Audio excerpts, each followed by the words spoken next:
जब कबूतर के ताव चढ़ जाओ तो भाव ना खाए के चाहिए। पैसा ली है तो अब तारी पियई है बुढ़ियान हर।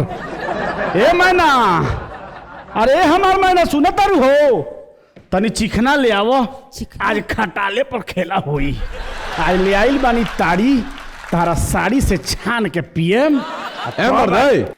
का ड्रामा शुरू कर दल मर्दवा, देखत नहीं कि एजा के आइल बा। एमे ड्रामा के बात का बा, की आइल बा उसे का बा, जे आइल बा ओकरा के भेज दो, कौन हम मना करता नहीं। पूरा स्टॉक बा, सब कोई तारी पिएला। ई बहुत बड़का हीरोइन है, तार लगा तारी पिएला आदमी है। हीरोइन गुप्ता जी, जी। प्रणाम प्रणाम। देखी रक्षा गुप्ता जी, जी हमरा गुप्ता जी लोग से बहुत गुप्त संबंध है। लेकिन हमरा से देखिए गुप्त संबंध बा, बताओ तेंदुआ से। बताई। ई सब कर्जा लेके ओकरा के भुला जाले, उ सब गुप्त बा, गुप्त कर्जा खोर हवे। देखी कहे के मतलब बा जी, आज ले जेकर हम लेहनी ओकर देहनी ना, उ सब गुप्त रह तो गए। ई गुप्ते संबंध नु भइल। ऐसे हमने के बहुत पुराना संबंध बा, गहरा संबंध बा। वैसे माई हेल्फ कबूतर, कबूतर, ओके। माई हेल्फ कबूतर कि सेल्फ कबूतर। तू तनी कम बोलबो, हम जब काम करतनी तो डिस्टर्ब मत कर। प्यार से लोग हमरा के प्रेम कहेला। प्रेम। अगर रउआ प्रेम से कहेम तो एक पैक रउओ के हम दे दे। ई तारी पिएली तो का है यहाँ के का दिक्कत बा, ठीक तो लागत नहीं। ई तारा तारी पिए लौकत रही। तो यहाँ में का दिक्कत बा, ठीक तो बा नहीं यहाँ हम तारे ना पियली। चीखे तब नु जाने ओकर माजा। जौन रउआ पी ले तौन तो यहाँ बंद बा। का गलती कहो तनी पाखी जी। नहीं पागी जी, हम कुछो ना पिए नहीं, जो बंद बा अच्छा बा बंद तो बा। केंगा जिए नहीं। पी है बियाह के बाद मर्द के खून। जा मर्दे, भैंस का साथे साथे दिमागो चढ़े खातिर छोड़ देले बारो हैं। कहाँ ये कहाँ तू, कहाँ ई दूध मलाई मिश्री नियन, आ कहाँ तू गोबर के चिपरी नियन। चिपरी नहीं हो, हम चिपरी यार बनी। तू तो ऐसे कहो तरह जगह शाहरुख खान का रिश्तेदार खानी तू बाड़ो। ठीक बा, हम चिपरिए सही। चिपरी के महत्व का बाई जान तरह की ना बिहार में नहीं खा जाना तू। सुना हमरा से, हाँ बिहार के जान बा लिट्टी चोखा। आ लिट्टी चोखा के आन बान शान कब बा, जब यही चिपरी के ताव पर लिट्टी सेकाइल बा। आ तू कहत रह जे चिपरी खानी बनी। अब चुप रह, गुप्ता जी से तनी हमरा के गुप्त संवाद कर लेबे। गुप्ता जी ई आदमी से बच के रही। हाँ, लगा था हमको। लगा तनु तू मत बोलो, तार बात सुन के हमार नशा फाट गइल बा।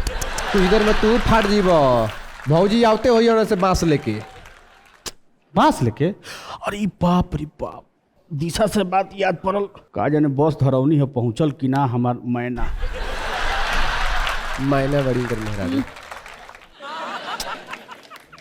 लागते नहीं उड़ गई मैना। ना पहुंचा रहित नु तो अब ले वहीं ना पहुंच गई रही। हाँ। इनका मेहरारू के नाम मायना दिन रात कैले रहेली पायना।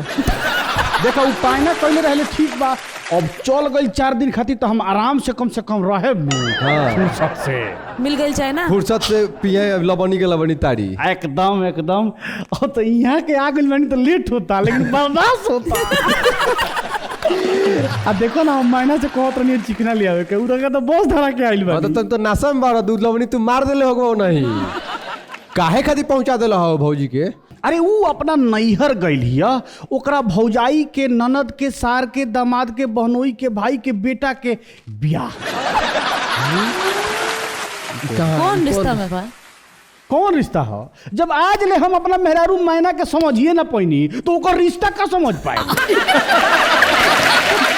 यह सुकून बा जब गइल 4 दिन हम चैन से रह। 4 दिन के चांदनी फेर अंधेरी रात। काल के बाद के याद करता हमनी के सवेरे प्रेजेंट में जी ले सन। सवेरे साँझ खइबर नाश्ता में लाग ना, वो सब बात था, वो सब बेकार के बात तो कहिए शुरू कर ले बड़ा। जरूरी बात होता रक्षा गुप्ता जी से तो हमरा के बतिया में निकल। रे फिटिंगवा के बेटा हमर ससुर के जामल, तोरा के कितना बार समझौले बानी रे कि ते नासा मत कर, लेकिन ते हमर बात कहाँ माने वाला बारिश। आज तोरा के मार मार के दिशा खराब कर दे।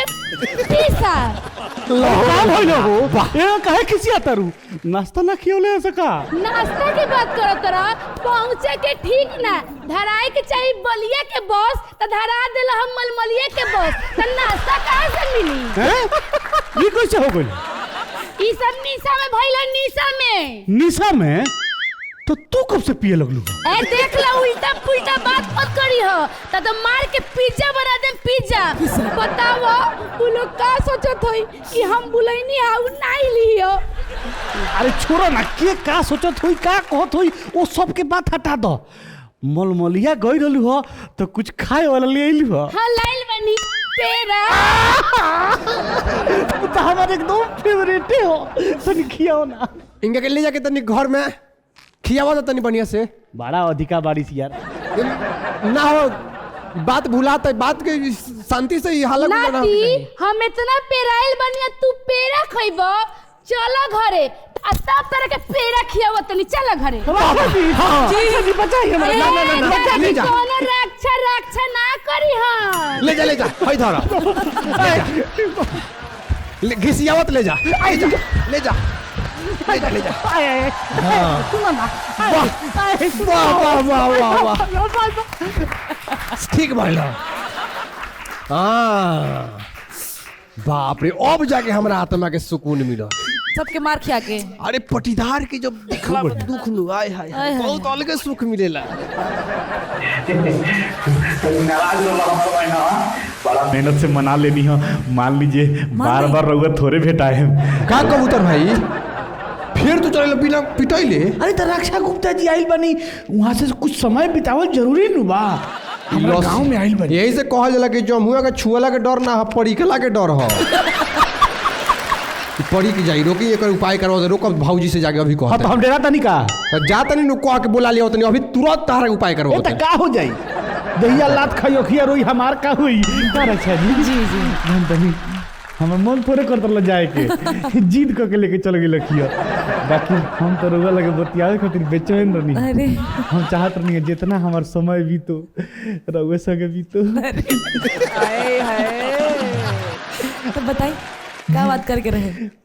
बात तो हम बहुत करे के चाहत रहनी, लेकिन फिलहाल देखा ही के चाहत नहीं रउआ के। अरे अच्छा रक्षा गुप्ता जी, एगो सवाल हमारा और पूछे के मन करता। पूछिए।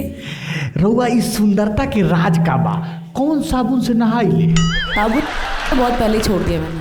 तो अब सरफ से नहाई ले का? मत मर गई, शावर जेल लगाई ले हम। अच्छा तो उससे आदमी एंग हो जाला का? अब हम तो हो गए नहीं। देखी ना हमारा पुष्पो निमन नहीं खेला तो ओकरो के इहे से न होती। कौन पुष्पा? भैंसिया हमार। पुष्पा को आप शावर जेल से जलाएंगे? जानता नहीं, मेरारू से झगड़ा को करूँ से बतियावे खातिर नहीं है। अरे अरे बाप रे बाप। अरे दादा हो दादा, हमार भैंस बुझ जाई कि हमरा के भूसा का थारी बैठा दिलक हो दादा।